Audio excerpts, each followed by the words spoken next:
কুড়িগ্রাম জেলার রাজারহাট উপজেলায় জাতীয় পুষ্টি সপ্তাহ এর প্রবীণ পুষ্টি নিয়ে এক আলোচনা সভা অনুষ্ঠিত হয়েছে।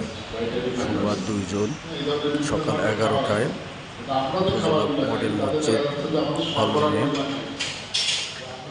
উপজেলা স্বাস্থ্য কমপ্লেক্সের আয়োজনে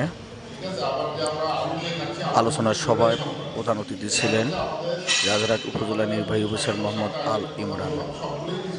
অন্যান্যদের মধ্যে বক্তব্য রাখেন উপজেলা প্রাণী সম্পদ কর্মকর্তা ডাক্তার মোহাম্মদ রহমত আলী, উপজেলা কৃষি অফিসার মোসাম্মদ সাইফুন নাহার সাথী এবং ডাক্তার উপজেলা স্বাস্থ্য কমপ্লেক্সের স্বাস্থ্য ও পরিবার পরিকল্পনা কর্মকর্তা ডাক্তার মোহাম্মদ গোলাম রসুল রাখি এবং প্রেস ক্লাবের সেক্রেটারি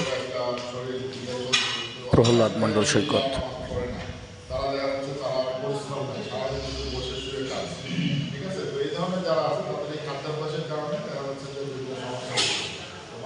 পুষ্টি সম্পর্কে সচেতন করা বা তারা কোনো পুষ্টিকর খাবার খায়। জানেন আমরা সবচেয়ে বেশি আয়রন খাবার থেকে পাই। আমাদের আয়রন জাতীয় যে খাবার আছে, কোন খাবার থেকে আমরা সবচেয়ে আয়রন পাই বলুন তো? আমরা আমাদের যে টিউবওয়েল ওয়াটার, আমরা যে টিউবওয়েলের পানি খাই, এইখান থেকে আমাদের বডিতে সবচেয়ে বেশি পরিমাণে আয়রন পাই। এবং আমরা ভিটামিন সি পাই হচ্ছে ইউজুয়ালি যেটা হয় লেবুর মধ্যে তো আছে, লেবু থেকে আমরা পাই, কাঁচামরিচ থেকে আমরা ভিটামিন সি পাই।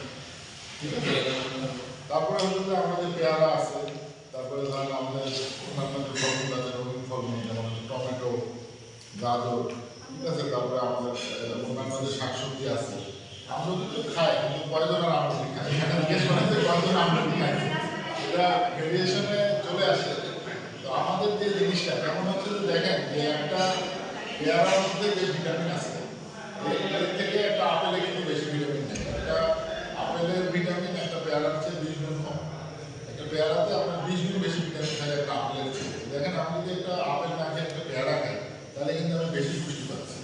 এই যে পুষ্টি সম্পর্কে আমাদের একটা ধারণা, এই ধারণাগুলো চেঞ্জ করার কারণে মানে চেঞ্জ হওয়া দরকার।